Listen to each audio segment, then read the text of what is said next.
Hello, my witches, wizards, and muggles. It is Amanda Christina. This is Heavenly Imaginings, and this is episode 2 of Harry Potter Week, albeit a bit late. I have been having a very bad week, but I was determined to get some videos out to you. This will be continuing on next week, I think, because I still have a few more to shoot, but I will be getting a couple out to you over the next day or so. This is our Death Day coffin treat boxes. Now, I saw this little coffin box. I have been wanting a coffin box for so long. Like, we're talking a good few years now. I absolutely love the tonic one, but I just don't have 60 odd dollars to spend on it. I don't even know if you can get it anymore. They bought one out last year that was just it stood up, and then it had a little pull down bit and the sweets came out the bottom. So we have these little Death Day coffins, of course, in house colours. I am a Hufflepuff, just in case you didn't know. We have Gryffindor, Slytherin, and Ravenclaw for anyone who does not know about Harry Potter. So in these, I have a little bit of spider webbing because, we have a sherbet bomb. Now, unfortunately, there weren't any red ones, so I put an orange one in Gryffindor. Red and yellow make orange. And then we have some jelly beans, of course, very important in the Harry Potter world. But I wasn't going to upset my muggle friends by putting in every flavour beans, or myself.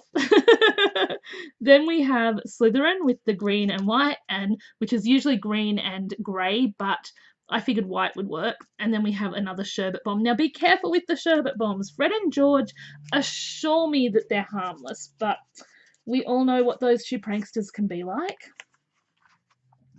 Then we have Ravenclaw with the blue one and just blue jelly beans. I didn't have any brown jelly beans, so I couldn't do two colours, so we just went with one for Ravenclaw. And for Hufflepuff, we have the black and the yellow with a sherbet lemon, which was what I was trying to get to put in these. However, Fred and George decided it would be more fun for everyone to have a sherbet bomb in their mouth. Go figure. Boys will be boys. So we're going to put together one of these. Now, this is using a muggle device called a die cutting machine. Now, you get a metal plate that has little raised lines and it cuts out all these bits for you. So we have our top. Now, the reason I am making another Ravenclaw one is I have to send off some orders from my Etsy store from the last time it was open. And one of the people who ordered is a Ravenclaw. So when you order from my Etsy store, sometimes I do fun packaging. Just because I can. Okay, so I'm just going to fold all these bits down along the little perforated lines. Now this is I'm not going to lie, this is a wee bit fiddly to put together. Just because these are very tiny little pieces and they don't like to stick very easily. But it is so fun. Highly recommended for if you're having a Death Day party, a little bit of Halloween or Spooktober decor. It is completely up to you what you would use these for. So I'm just going to put a little bit of glue on each of these. I forgot to bring my craft glue out, so this does take a little bit longer and is a tad bit messier than I would like because it's coming out so fast because it is a hot day in Australia today. So how are my wizards and wizards down under doing? How are my other wizards? How are all the witches and wizards doing? And how are my muggles doing?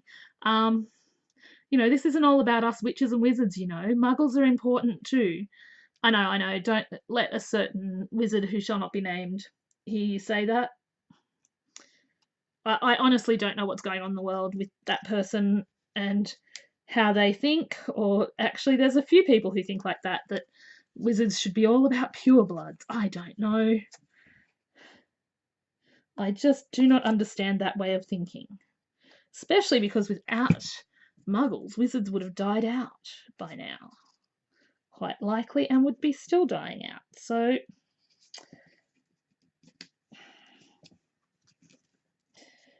anyway, we're not supposed to be talking about such things. This is a Death Day celebration. How do you celebrate your Death Day?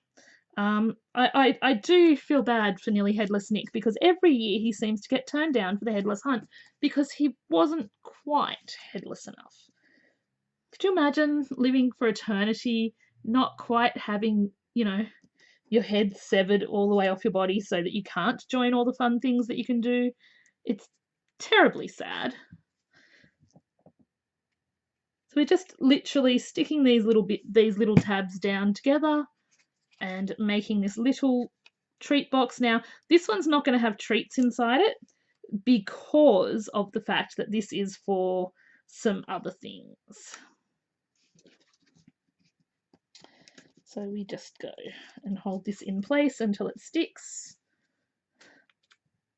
And then we're just going to very gently pop some of this glue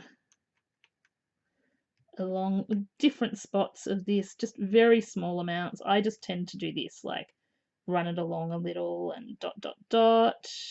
But you know, if you're using craft glue, it kind of looks fun to do the little coffin-y, like the spiderwebby effect with it, because it kind of adds to the old look of the coffin. So then we're just going to pop this on the top. So this is then we get our house colours this way. I wouldn't probably normally use this glue for this just because it is a bit shiny and you're going to get shiny spots where it has stuck. But needs must, I did forget to bring out my craft glue, so it is on my own head.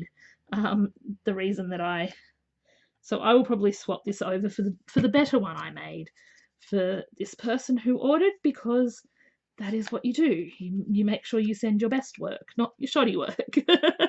Although this isn't shoddy, it's just a little bit shiny in places. I really love this cardstock. This is Die Cuts with a View cardstock. It is not good for inking, but it is beautiful to work with for creating things. And then again, we're just going to keep joining together our little flaps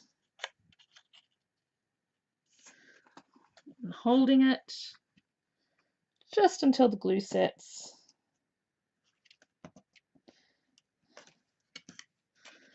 And then 2 more to go and we are done.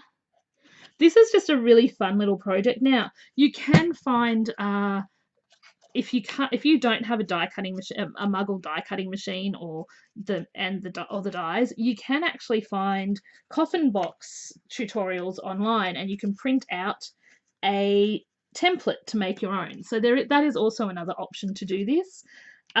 You could easily do your box. You could easily do this, say your main house color, and then do your box top in the contrasting house color. So this is a rust color, but it is meant to be bronze. So you could do a blue box with a bronze lid. That would work as well. And then I just like to add in a little bit of this spider webbing as a little bit of a cushion for whatever is going to go in here. And then we put the lid on. You've put your little bit of sweets in. Now, of course, unfortunately, my wand is in for repairs. Bad timing, I know. So I can't show you how to store extra treats in here. But I can tell you that if you use a certain spell we all know, which I can't think of right now, it will allow you much more room to store a lot more goodies inside it. It's sort of like a TARDIS spell, I guess. It makes things bigger on the inside. Anyway, I will talk to you all soon, my muggles, witches, and wizards. As always, stay magical.